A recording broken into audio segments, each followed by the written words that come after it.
When in Bavaria, you tend to know you're in Bavaria.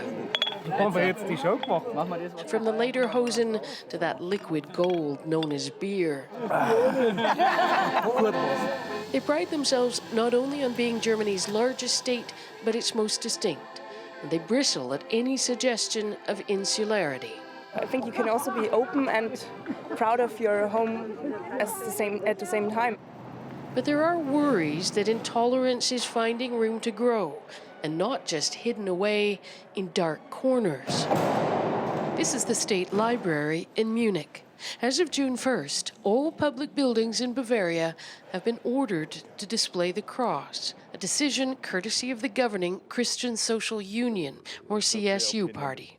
It remembers old people who work there, that they have to work under a higher power and they have to fulfill the Christian way of life. The Marienplatz, Munich's main square, celebrating the Virgin Mary and the end of the 30 Years' War.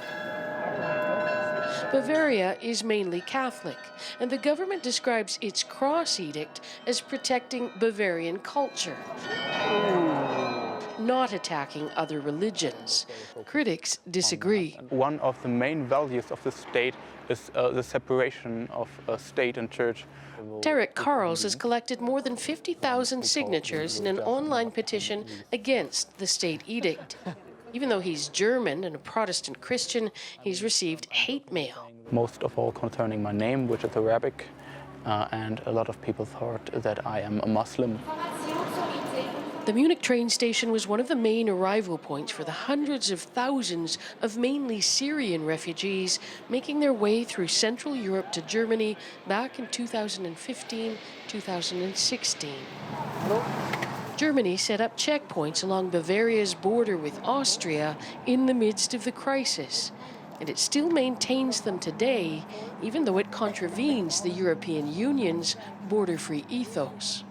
Scenes like these we're not supposed to see in the European Union anymore. People are supposed to be able to just drive easily and freely between European Union countries.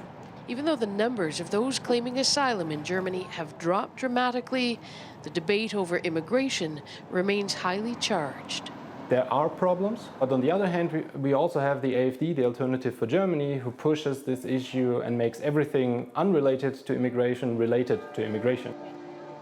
The far-right AfD is making gains in German politics and has its sights on Bavaria's state elections in the fall. Analysts and the AfD say Bavaria's CSU leaders are worried and so moving further to the right. They copy us and then they try to sell it to the people as their own ideas. And so we come full circle, with Bavaria's leaders accusing Angela Merkel of opening the door to the far right when she opened the door to refugees. There are also the coalition partners telling the German Chancellor that if she doesn't get tougher on immigration with her EU partners, her Bavarian partners will revolt. Margaret Evans, CBC News, Munich. So as that summit is set to kick off tomorrow, Merkel needs the EU united on accepting migrants. But how likely is that? Italy has begun turning away ships that rescue migrants from the Mediterranean.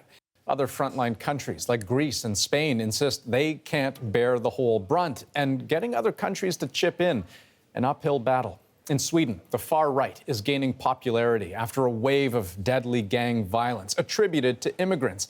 And even the tolerant parties are stressing integration over open borders. Last week, Hungary made it a criminal act to help an undocumented migrant.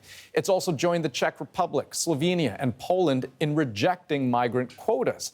And last weekend, all four of them boycotted a mini summit on the crisis. What's more, the 16 leaders who did attend didn't come up with any solution.